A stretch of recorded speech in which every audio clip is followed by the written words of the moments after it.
and in some cases be tolerated in 2006. But the reality is, throughout Europe, soccer players of color are often subjected to racist acts and language as they play what is known as the beautiful game overseas. The World Cup, the globe's single largest event, begins Friday on ESPN and ABC.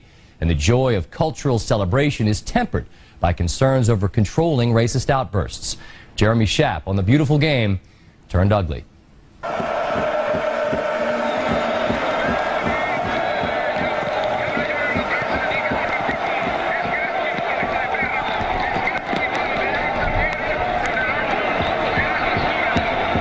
Carlos Kameni is from Cameroon in West Africa. He plays goal for the Spanish club team Espanyol, one of the strongest teams in perhaps the strongest league in the world.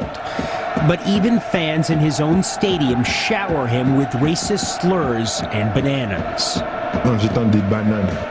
When I see a banana on the field, I think, I'm not a monkey, I'm a human. It's hard for those far away to understand. But on one hand, I'm a respected member of the team, and on the other hand, I'm an animal. Mark Zorro was 18 years old when he left his native Ivory Coast, the nation he'll represent at this World Cup, to play soccer in Italy. For 3 years, he's played for the Sicilian team Messina, and in nearly every game, fans have taunted him. Finally, last fall, during a game against Inter Milan, Zorro had had enough. He picked up the ball and threatened to walk off the field. 2 players from the opposing team rushed to Zorro's side, imploring him to stay on the field and the fans to stop. I couldn't take it anymore. What I did was instinctive. They were in my head. My head was so full of what they were saying, I couldn't concentrate on the game. And I couldn't go on like that. And I had to pick up the ball. When Zorro next played Inter Milan, some fans held up a banner that read, "Peanuts and bananas are the pay for your infamy." 3 months after the Zorro incident, Samuel Eto'o, a striker for Barcelona and one of the world's best players, found himself in a similar situation. Eto'o, like Kameni from Cameroon, was playing on the road at Zaragoza, home to some of Spain's most openly racist fans. Angry and frustrated by the monkey chants that resounded every time he touched the ball, Eto'o repeatedly cried, "No mas, no more." It is not the right answer to lose it, but I think sometimes people should understand why. French striker Thierry Henry is one of the most acclaimed players on the planet. But like Samuel Eto'o, being an elite player hasn't spared him from racist slurs. I can tell you, so many times, monkey chants and people spitting at me when I was taking a throw-in or a corner kick. Whatever you can imagine. Americans might find it difficult to understand how and why there are so many overt displays of racism in European soccer. But there's never been anything akin to the U.S. civil rights movement in Europe, in part because there are so few black Europeans.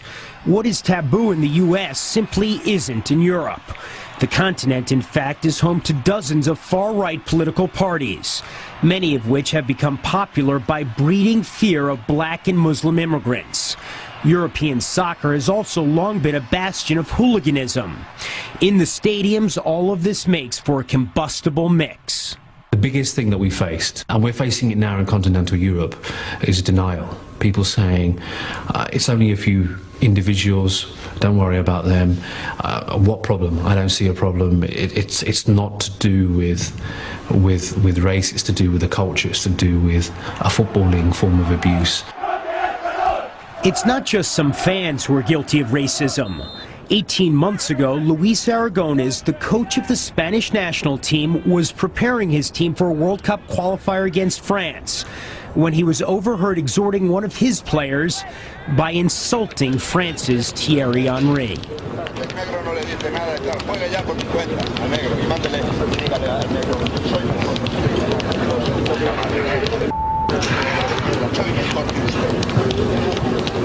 To be honest, the first time I heard it, I thought it was a joke. One of my teammates came up in my room and said, "Did you see what Luis Aragonés said about you?" And I said, "No, just, and then told me what he said, and I went, come on. He said, no, it's on TV, they have it on TV. I said, how can they have that on TV? And I put the TV on, and there it was. I was speechless. The Spanish Federation fined Aragones $5,000. He will be coaching Spain this month at the World Cup. Aragones continues to insist that he has done nothing wrong. I cannot understand it. When I have gypsy friends, black, yellow friends, this is not me. It has nothing to do with me. What happens is that it is done to bother the football player. It's also done with fatness. They call them fat. It's the same. It's very different to say someone's got a big nose or big ears or is going bald or is fat. And we've never had in this country or other nations people being killed or maimed in the street because they're fat. There have been times when extremism in the stands has spilled onto the field. For example, Paulo Di Canio, a striker on the Roman team Lazio, has several times returned the fascist salute to the fascist fans who worship him. Europe's national soccer federations have the power to regulate behavior in the stands and on the field, but most have taken no action. When people were complaining about it sometimes, the authorities and even the referees on the pitch were just saying to you or whoever was getting abused, get on with it. Okay, I have to get on with it, but you would like also after that the authorities do something about it. A year ago, Henry did something himself. In conjunction with Nike, he launched a star-studded TV and print campaign in Europe urging fans to help fight racism. Stand up. Speak up. So many people, close their eyes on what is happening right now and don't want to talk about it because it became a normality. I just wanted to make people aware that that's not something that should happen in a game that we love, and also to make people aware sometimes that if you're in the stand and you hear someone doing that, to make them realize that that is not something to do, to talk about it. Even if it's one person in the stadium, it's one too many.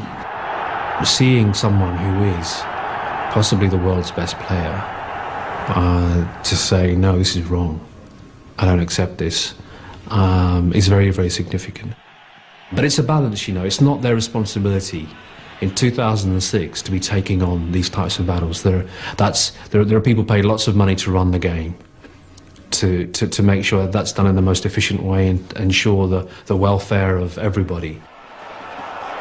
FIFA, soccer's world governing body, has always left the problem to each country's federation. But in March, with the World Cup and all the attendant media coverage 3 months away, FIFA President Sepp Blatter decided to act.